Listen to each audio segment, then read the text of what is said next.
Welcome to Chapel, our leadership lead-in. We believe in the potential of people to shape the world for good. If you've been leading a team, a family or a business for a week or a decade, we want to create a space where we can grow and learn together. I hope you enjoy this discussion. So what I thought was just, what we're going to do is just try and ask some questions and just kind of keep it quite casual today. Just see, obviously, but everyone here pretty much run different teams within New Life Church, whether it's youth, worship departments, or Esther and Ben have just started this Love Your Neighbour campaign, and it's kind of saying earlier, we were involved with charitable work, stop domestic abuse, obviously compassion, different, but now we've created an umbrella for all of our charitable initiatives called New Life Foundation. And now at the moment it's the Love Your Neighbour campaign, which is just exploding, which is going amazing. I know, remember you saying earlier today, weren't you, that you're seeing incredible things, aren't you, with your charity as well happen at the moment? So amazing. Yeah, well done, guys. Vivi's been telling me about that. It's brilliant. Good job, Esther, Ben. I mean, certainly one of my first questions is, what are some of the lessons you've both gleaned out of this season yourselves as leaders, in terms of obviously leading churches and helping other leaders lead their churches? There's certain key things you think, God's really put this on my heart for this season. There's certain areas actually where I've had to step up a bit in this area or step back in that area maybe, I don't know. Yeah, look. Well, I think the key thing is flexibility. I think we can't be stuck in a rut thinking our call of God is just this, that it changes and we can't have our sense of confidence or worth coming from what we do either. And then we all know that, but this is a bigger season that has tested that. We're not doing the same thing that we normally do. We have to dig deep to draw confidence from him. But I think being flexible, and that's what pastors are loving more than anything, when their staff and their key team are willing to change, jump into another role. And we've had to learn new skills, pushed us way out of our comfort zone, but just get on and do it. Yeah. I think any crisis is a revealer. It reveals the strength of your culture. It reveals the strength of your team. It reveals the strength of your church. So things come to the surface, which you can then have a good look at and decide, is that what we want? Is that what we want to be? So, we're looking around at our teams and discovering who's actually stepping up and who's staying still and who's actually stepped back. So it gives you a really good opportunity to look at who is there that can take on more, that can really carry themselves well, that you maybe had missed. So, crisis is a revealer. So what is it revealing about you? What's it revealing about your team? And what is it revealing about the strength of your church? What is unique about your church that you want to build on in the future? Because there is no doubt about it, this is an opportunity for the church. We have in weeks gone forward at a pace that would have taken us years with our foundation, with our church, our young adults ministry, with our database, calling our church. In so many ways, we've leapt forward. So it's an opportunity. Yeah. I know certainly the level of innovation has kind of gone through the roof, hasn't it, in the last couple of months, with people trying out new things, sort of failing forward. Definitely. Yeah. Doing a few things, you're like, that really didn't work, or that went down. We've got to be good at that. So I think that's interesting. Do you think are there certain things like messages? There are obviously some obvious things, but are there certain messages you think we should be kind of relaying onto our teams at the moment? Obviously, I personally feel that like after this week, I've struggled. Actually, I found it a hard week mentally. Whereas the first 4 or 5 weeks, I really enjoyed, because I thought innovation, creative, doing something new, that's probably more me anyway. It's a bit like, yes, we're going to make a difference, we're going to rise to the pressure levels, but I kind of feel now, but probably a lot of leaders do, it's a bit like you hit a lull, like the wind's not there so much in the sails so much, because you're like, this is our 9th weekend of doing church. And even with the creative team, Chris Norton, applaud him, he's doing an amazing job with his guys there on our Sunday services. But he's like, I feel like it's Groundhog Day. There's a bit of that as well. I don't know how you guys could speak into that at all. I mean, personally, it's definitely one of my struggles in my mind as well. So I have to keep working at fueling that area. Yeah, I think you've got to be constantly innovating. Rich Wilkerson, he talked about the pivot in basketball. You've got to be ready to look in different directions. And we did a massive pivot just this week, because now that we're 8 to 9 weeks in, we've had a real good look at our content going out and saying, feeling that it's become a bit samey. So we do Sunday morning, Sunday night, and then Wednesday. And we've realized we've almost got 3 church services. So where is leadership development? Where is discipleship? So we're going to change that up. We're going to change the time of chapel back to Tuesday morning with our staff. We're going to make Wednesday about groups. So I think the key thing for you guys is constantly having your finger on the pulse of where you're at, not just staying in the same rut. You have to be in this season very quick to pivot, very quick to say, hey, what's working, what's not working. And so that's why when Rach said about flexibility or agility, that's actually key. You've got to be smarter in reading that in these seasons, because everything's changing quicker. Yeah. You know, we're only planning 1 week ahead of messages. Normally we're 1 month. We're planning just 1 week because the world changes in a week. Everything's different. So we've built in that absolute flexibility to make sure we've got our finger on the pulse. Yeah, Pastor Chantal said this morning in our staff, we meet with our staff every morning, just change something around in your house. You know, we have to change in order to bring everything else through. And she's saying because of the Groundhog Day, we watched that movie the other week, actually, great movie. And she was saying, just change around your furniture, do something different, go drive somewhere different and go for your exercise, change up the routine of your day. If you do calls in the morning, do them in the afternoon, if you switch things around. And the other thing that we've been talking a lot about is moving forward. I think the first few weeks, it was very much about faith and overcoming fear and dealing with anxiety and all of that, and protection, Psalm 91 and blessing and all of those great things that we still need. But I think people need a pathway through to the next phase, just as we're being led by our government. I think that we as leaders need to be a step ahead, thinking, you know, what's it going to look like now? I know you guys met earlier about that, but it's us in our own lives personally. What does that look like for us? For me, I've been looking at what do I need to stop and what do I need to start and what do I need to continue with my life personally and with our family, because it starts with us as leaders. And then if we're already in that space, it's going to help us lead our teams and the church. Yeah.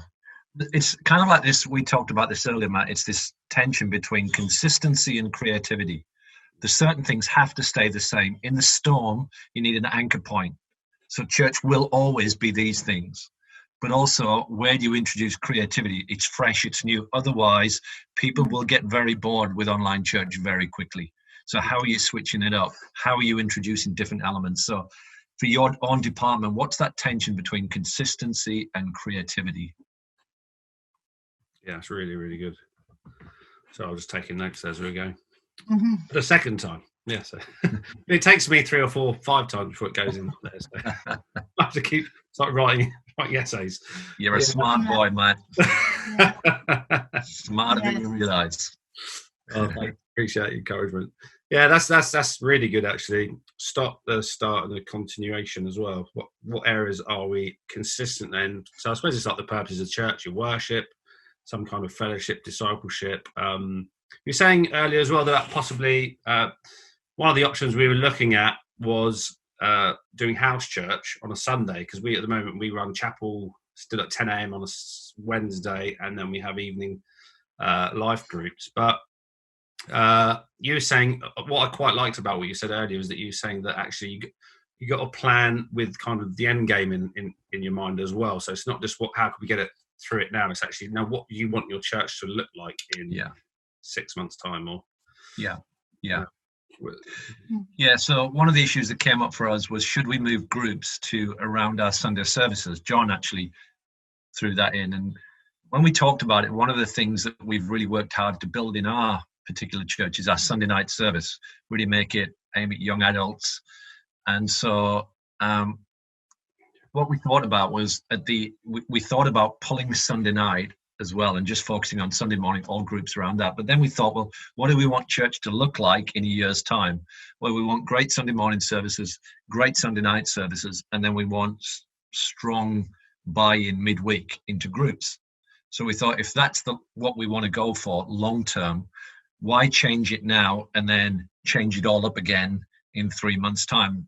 So we're framing our strategy around the long-term goal. So we're not going to move groups to Sunday. What we're going to do is move chapel back to Tuesday morning, and then clear the deck so that Wednesday night will be group night. And so we're able to say to everyone, be in church on Sunday in a group midweek. So that's our strategy. That might not be what works for you, but you've got to know who you're called to be. Once you know that, then you can work out the delivery mechanism. We're also thinking about having the group attached to one of us giving a 20-minute message on leadership, discipleship, because I think getting new group leaders now is our main priority. That's really good. John wants everyone in a group, and a lot of people will say no because they're not sure about the content or organizing it. But if we can attach it to something that everyone does on a Wednesday night, with a message to give some direction that they watch in their home. Yeah. So that's the way we're looking at the minute. So it's a specific time. Are you looking at like almost pre-recording a message for the life groups? So you're doing... Yeah, so it would always be played at that time on a Wednesday. So the idea is the group meets, watch the message, and then talk about it afterwards. Especially for our young adults groups, we're not feeling that there's the strength and maturity of leaders in that demographic to carry a 10, 15-minute message. So we'll deliver that centrally, and then they can have the conversation around it, or a Sunday message. We're just trying to create options. Yeah, make it easier for people. Yeah, that's really good. How would you do the training for the leaders at the moment? Are you going to move that to chapel, or? So we're thinking the same in terms of kind of like to have another. I think Hannah is doing a really good job at the life groups, but she's she put a list forward of like, you know, another 50 names of possible future leaders. Would you do that to training on Tuesday, or? Yeah, we did a group leaders training on Zoom, which went really well. Okay. When did we do that? A couple of weeks ago, maybe 3 weeks ago now. Gosh, the time's going quick. And a lot of people that were a bit technical phobic, they've done really well with it, and just given some great ideas in how they can run a group. And it needs to be shorter now than we normally do. And just focusing on a screen for that length of time, just giving ideas practically how they can do that. So we're due to do another one. Yeah, it works Tuesday nights on Zoom. Yeah. So it's interesting because we'd talked about doing that for a year and never did it.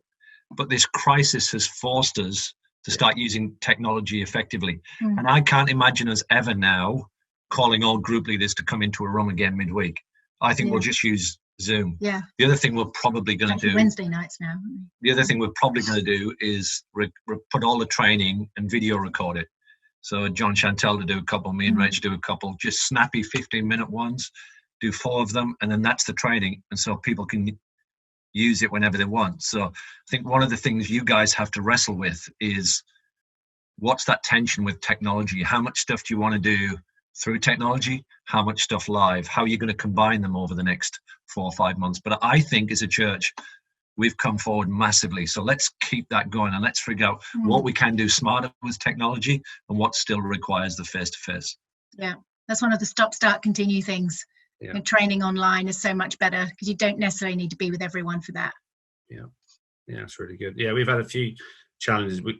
Ben last week went live with part of the youth event on Friday night service. So we're putting a chapel out, a youth service and a Sunday service, and different tension in between those three, but they're happening quite well. But because we're slightly in the sticks here, the web server's not brilliant, so we've had to sort of, pre-record some of the stuff Saturday, then put it out. We're trying to add those live elements now, so we're looking to get some new engineers in to sort of plug us into main road systems. That'll probably cost us, but it's future thinking ultimately, because we stopped doing live because we just had so many train wrecks. We're pre-recording everything.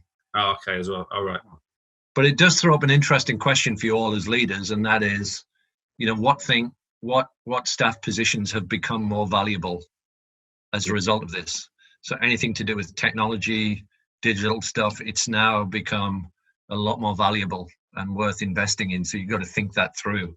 I know for us with videographers, we just couldn't find them, and we didn't have the budget to pay for them. So now, Matt, we send ours to the Carrie Newhoff thing. They do that. All right. So we started using that American company. Okay, yeah, tell us more about that. So I think it's called Fire something. So basically, they'll produce the video. They've got all these cool videographers. So rather than us spending, let's say, 30, 40 grand on a videographer, we capture the footage here and we just send it to them and they create the video for us. So if you're doing any big projects, they can do it for you, and it's much more cost effective than time effective as well. But they'll only work on one project at a time. Yeah, that's interesting. So we can hook you up with Brittany, who's done, your guys. So, but we found that's been really helpful for us. Yeah, we got a guy called Chris Norton who works in that industry. So he's like the $1 million man at the moment. He's worth his weight in gold and doing a great job. But they're expecting a baby any moment now. So so we're like, we're going to need other. So we're training up younger ones, and to learn the digital. Like Joe's daughter's helping out as well. But like you say, when you start hitting a level of excellence in your production work, to keep it excellence, hard work. So I think for this season, nobody's worried about things not being perfect. Yeah. It can be unpolished in this season, but for the big things, you need the polished stuff. So it's about, again, managing that tension. Steve, what are the so what are they producing for you? The services that you release during the week, or no, just like our video campaigns. Right. So they wouldn't do Heart for House. We would do that internally, but something like a Vision Sunday. And let's say we wanted a 12-minute video that outlines the video. We would send all of the stuff to them, and they would package it. They'd send back stuff for social media for the whole campaign. They'll give you all of that. Yeah, cool, brilliant. And I think you can do one project just as a trial. I think it might have been like £600 or something for one big thing, and then you can choose to buy in on a monthly basis. Yeah. So they're pretty good. They've obviously got all these cool young videographers all just lined up. They understand church, and what's come back's been good. Yeah, brilliant. Yeah, that's awesome. Yeah, that's a good find. Really good. Right, I mean, I've got lots of questions in front of me, so I can keep going. But does anyone else have any questions? To a point where we're up to now. Joe, you're on the live group side of things, or Hannah? Yeah. I think it's always just looking at trying to find new leaders, because there's still, although all the life groups have grown and new people have joined the groups, mainly from friends that are already in groups. There was quite a lot of people still not going to life groups, but I think it's constantly, we want to see, like you do, probably everyone in a life group, because then that they're being cared for and pastored. And there's still quite a few people in the church that come along to church but aren't in a life group. So they're the ones that can kind of concern me the most. It's harder with the guys we've found I think it's probably the same everywhere, but women love a chat and guys aren't quite so comfortable. But I reckon we've probably, like, in terms of like consistent attendance, probably gone up 20-30%, I imagine. Brilliant. Great. So it's been one of the improvements of the season. But I don't know if you guys, have you got any, like, how are yours going? How you pressing forward with those? Well, I think we've definitely found the same. The guys are not interacting as much, so we've specifically targeted that. For example, John met with some of our young adult leaders, male, this week on Zoom, and just jumped into one of their groups and encouraged them, spoke into that, and told them to keep moving forwards and not lag behind when it comes to connecting on screen. It's just getting ideas of how you can lead a group, in that getting someone else in has been a big thing that has helped, getting someone in to speak or someone in to encourage. So we find that if everyone's in a group, they'll be obviously pastored and cared for. So we're trying to get leaders to just commit to 2 months, 3 months. Just think through this season, can they commit to that amount to just tour out of this? And then most of them would get into it and realize it's actually great. They can do it. Yeah. People lack a lot of confidence right now. I don't know if you've been finding that. You might have even found that yourself personally. And when everything's stripped away, you're not with people that you normally are, filling your tank, giving you feedback. So you second guess yourself a lot. And if we feel that as leaders, people are going to feel it a lot more, and they just don't feel they're good enough to do it. So I think giving a certain amount of time frame for it and really equipping them well. Yeah. A lot of encouragement. Let me give you another couple of cool stories. We were approached by Alpha, who pioneered this project of putting Alpha online. So they tested it in London the demographic 18 to 30 through social media advertising. And they had 4,000 people click on the advertising and 1,200 went on to Alpha Online. So they got a grant for £100,000 and have targeted 12 churches across Britain to start it. So they asked us, would we be interested in doing it? So they're expecting that the advertising started this week. There's been 61,000 views. They're expecting something like 2,000 click-throughs to our website and probably 500 young adults starting an online Alpha, which means we've had to find 100 young adult leaders. Now we've actually found 49. Yeah. Now previously we couldn't get them to lead, but by putting a bit of vision in front and saying, hey, we've got this opportunity, so we've now got 49 leaders. The lady that approached us from Alpha when we were talking and negotiating this, she told us that she's from Hillsong Liverpool. She started the marriage course online. I don't know about you, but we're inundated with marriages falling apart in our pastoral system. Not necessarily our church, but their families outside. So she told us she'd started a marriage course just through her own social media, and she had 700 on an online marriage course. So we've now started that. So last week we started to advertise. We've got 30 people signed up just in 1 week. Now that would normally be what we do in a year. So there are opportunities out there for you to really move forward in this season. It's about putting vision and inspiration in front of the church. And I think people have a bit more time. We don't, but most people have a bit more time. So, try some of these things, take some risks. Yeah, definitely. Brilliant.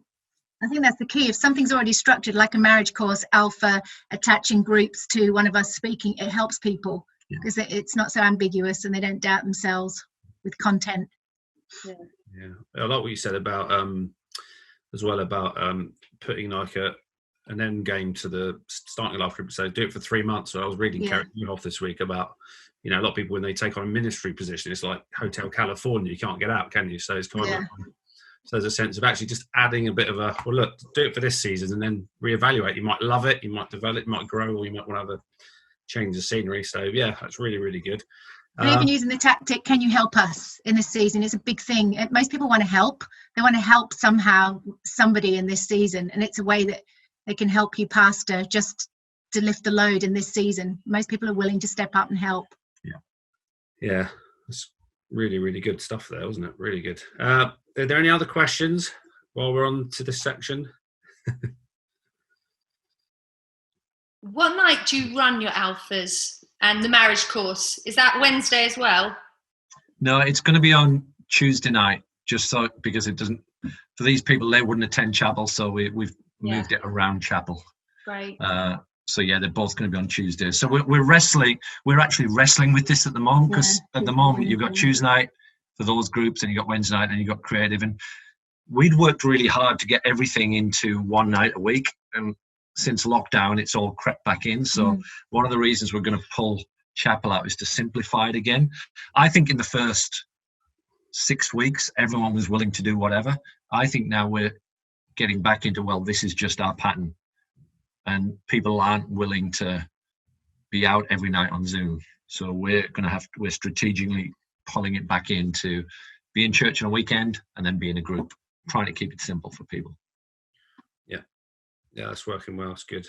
Yeah, we're actually starting our Alpha. Esther and Ben are starting our Alpha Monday night, this Monday, doing this great.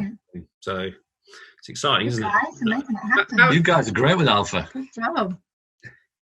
And I saw you went speaking to people that just done Alpha when I was down there with you, giving you hugs and saying how much their lives had changed. Can't do that anymore. Little so tinkers.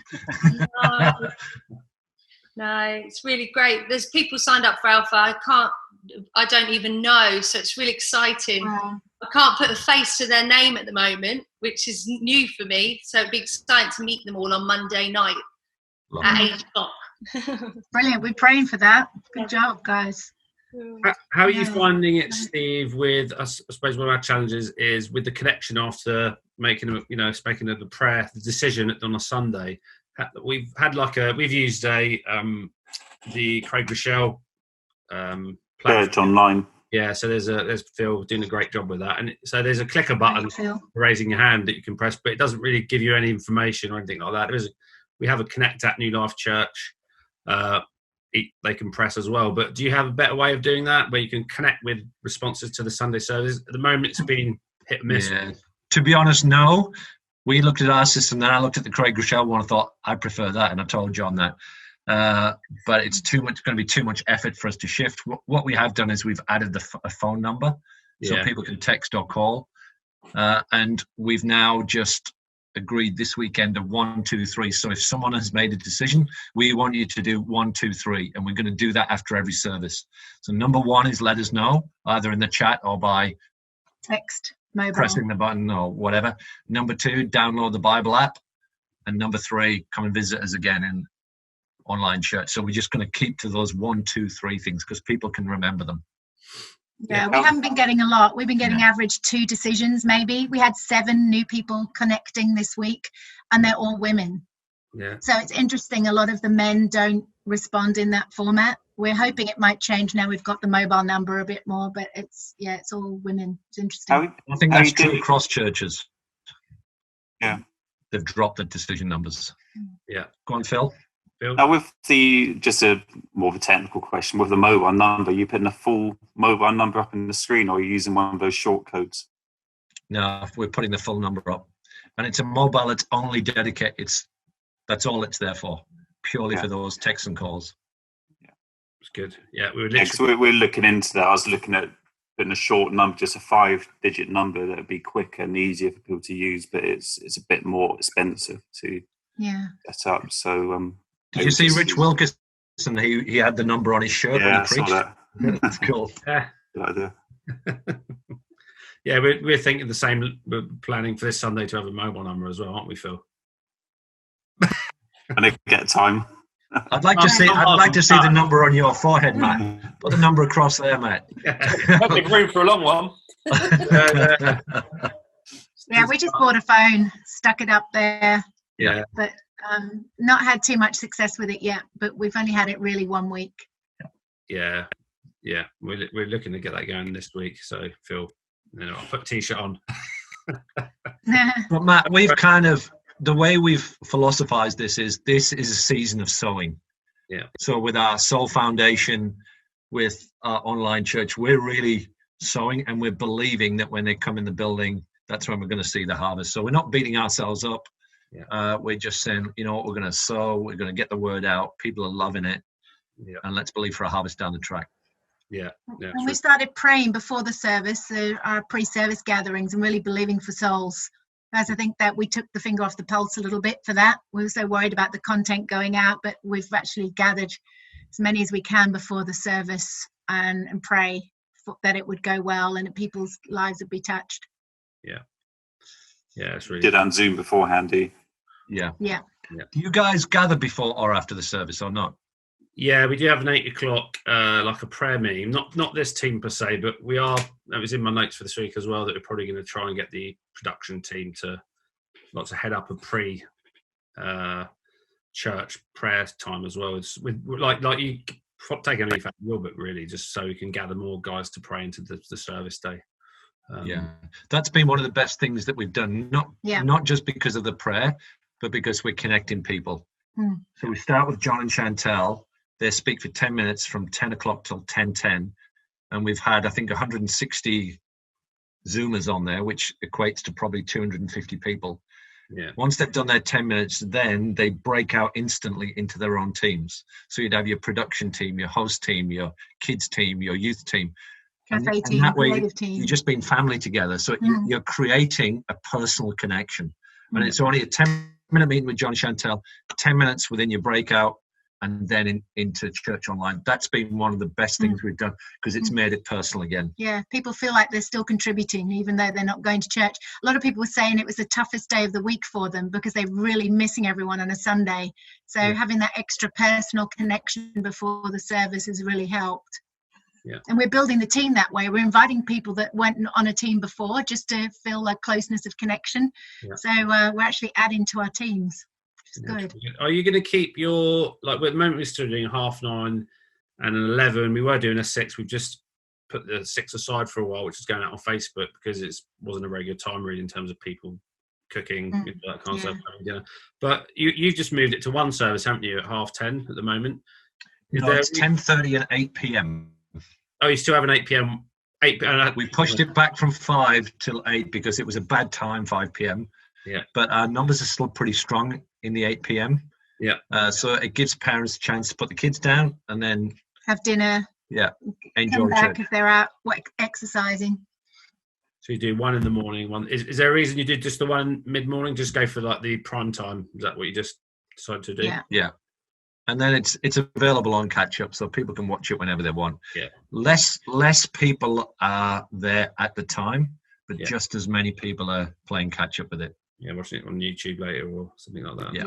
Yeah, that seems to be like us as well. That's interesting. We're still doing the 2 mornings, but we'll just see how it develops at the moment. So, because again, we're trying to think futuristically. Okay, do we still want those services to be happening? You know, those congregations that kind of exist in services. Do we want to? We're trying to look at trying to keep them together for the future. But But on the other hand, 10 o'clock, 10:30 is probably the prime time for everyone. Easiest for everyone, really. So yeah.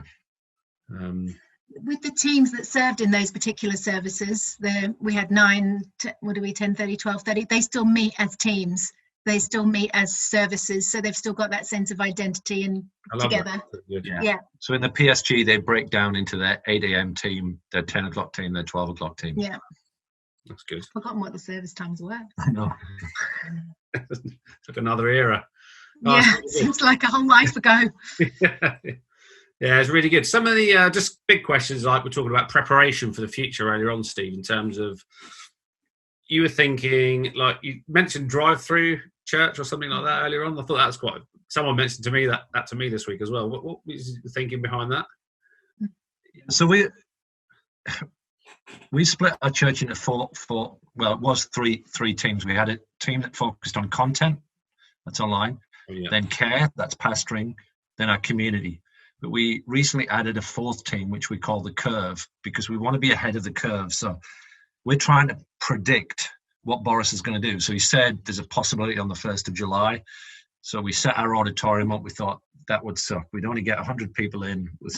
So we're probably not going to go back. Social distancing wouldn't be a great experience. Wouldn't be welcome home. This would have been awful. So we're looking at, potentially September, October when we start back as a church. That's a long time. So what could we do that's creative within that gap? So we went to the council actually 3 weeks ago and asked them about drive-through church, and they said no. But as things start to get relaxed, we're pretty committed to trying to put on. So at our new site where we're going to put a new building, we've got 6 acres and then another 6 acres beside. So the idea would be to put up a trailer and then stream it into people's cars. So this would be great for all of our over 70s. They could just drive and at least just seeing each other. Yeah, they love it. And they just love it. The idea. Potentially then we could do like a picnic in the open air on the nice grassy part. So we're just, we're starting to plan that now so that when the change is made, we can do it. We're not just on the back foot. We're thinking, how can we make church exciting throughout this season until we get back in the building? So with your space, that could be an incredible opportunity for you. Yeah, we could have like Woodstock. It'd be great. Yeah. Could all smoke some weed. It would be awesome, wouldn't it? Well, yeah, it's minor issues like with the pastoral team. Ben Eston can sort that out. Yeah, but that's really. I think that's a great idea. Sounds exciting as well. It's like you're saying, keeping that innovation moving all the time is so key, isn't it, in this season? Yeah. Did you tell them about Zoom Church we did last Sunday night too? I haven't told them. Yeah, we for the first time we did church on Zoom. We had it planned well. We had about 10 pages of Zoomers. So everyone just loved seeing each other's faces, and the feedback from that was we left on such a high. It was a buzz. I felt rather than just watching, one face on a screen, what we normally do on a Sunday, it was seeing everybody. And we had worship live. Somebody just did it from their home. We had a family share communion in their home. So it was all live, and it was all a bit, it wasn't polished. It was a bit raw, but it was absolutely brilliant. We made sure that someone looked after it from a central point so everyone could be muted, and then he unmuted everybody at the end and everyone said the Lord's Prayer together, and then everyone just hung out. So we officially finished the service, and some people went, but there's a lot of people just talking. For 40 minutes, they just stayed on them. We laughed and laughed. Yeah. We're talking about each other's hair, not having haircuts. It was a bit of banter. It felt like we were all in the foyer, in the atrium together, chatting after church. It's one of the best things we've done. Now, we're not going to do that every week because that would kill it, but we're probably going to do it once a month. Yeah, it's great. And obviously, people just love going through, 10 pages. We had about 190 Zoomers on there, I think it was. Plus their families. So that's about 400 people all on one Zoom. But honestly, it was such a buzz. So keep trying these things. Yeah. Find out what works for you guys. Yeah, that was really good. And we did an update from each area of all the positives that's happened in the last few weeks. So we had someone talk about, Steve mentioned the 4 C's, we had someone talk about community care, and we just did a quick 2-minute, 3-minute update to keep everyone feeling this is the good that's happening in this season, shared some good reports, and then prayed. So it just kept it fast paced. Yeah, that's good. Really good. Yeah. Are there any other questions? We've only got a couple of minutes, so literally 3. Well, I just wanted to ask real quick. You were saying that you've moved from live to pre-recorded messages. Just wondering if you could unpack that a bit more, because you're saying that you had a lot of problems with that. Because we've been talking about going live. I mean, particularly with the youth, we've been focusing on going live just because for the community aspect, it's really helped keep it on Zoom.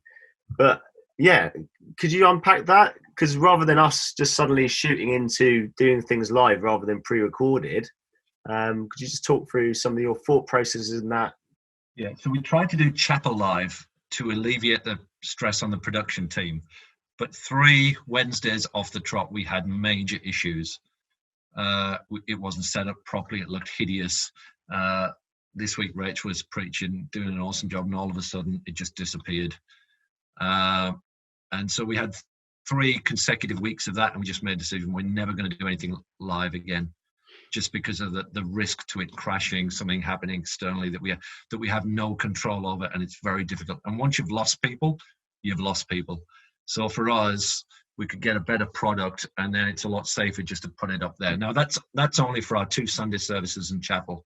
Youth do their Zoom and their breakups live, but we do soul time live. We do soul time live on the small scale stuff, but it was just too risky and kept dropping out. Signal went glitchy. So that was our experience, and we got pretty experienced guys. Once we get back to the church and we can have 8 people and all that kind of stuff, we'll go back to being live.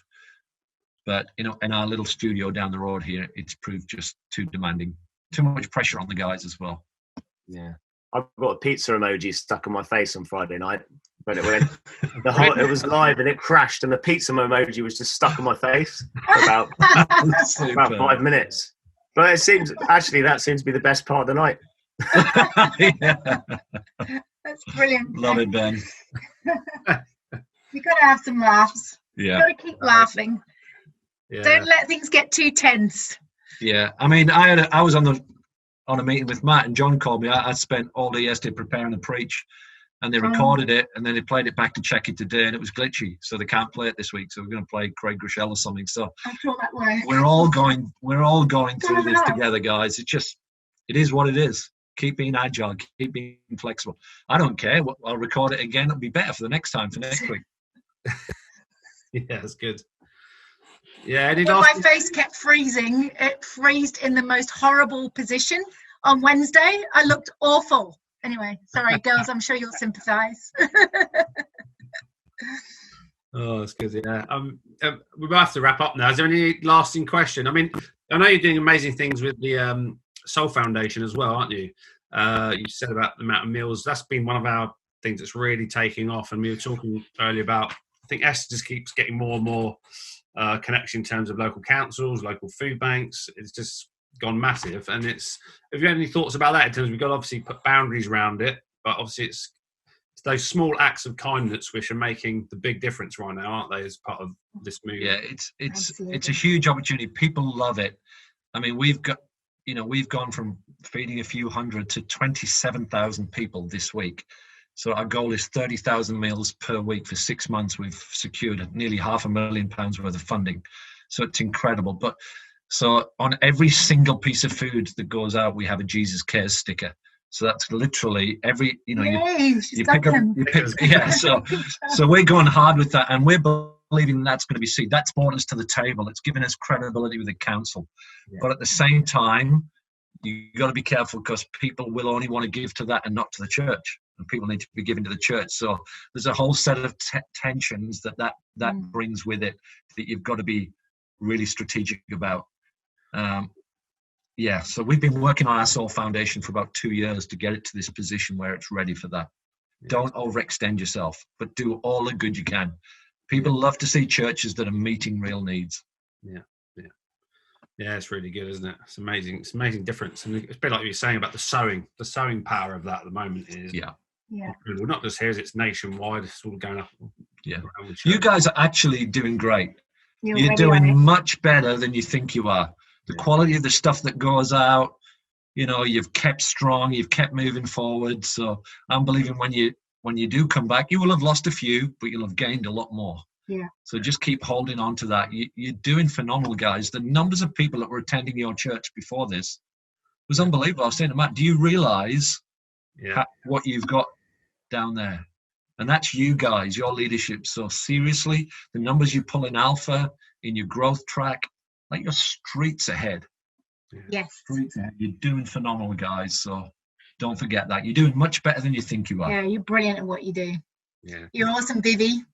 We love you. You're an incredible mum of the house. You guys are doing a brilliant job. Yeah, you are. Yeah. Thanks. Yeah, really appreciate you guys. It's incredible time, isn't it, for the church, and where God's just kind of, using this storm to rattle the cage a bit, shake the tree, and I think there's going to be a lot of falling from it, isn't there, in time? And season. So I think we've got to wrap up there. But should we finish on? Could you pray for us, pray for the team, just as we pray for the church as well, just as we go back to our business and for the day? So that would be amazing. Yeah. Rach would love to. Okay, I will. We'd love to. Lord, I thank you for every incredible team member that's watching right now. Lord, I thank you for this time that we've had together, that you would enable us to put some plans in place strategically, that we know what to stop, what to start doing now, and what we need to continue faithfully. And I thank you that your word says not to grow weary while doing good, while continuing, for in due season we will reap if we do not lose heart.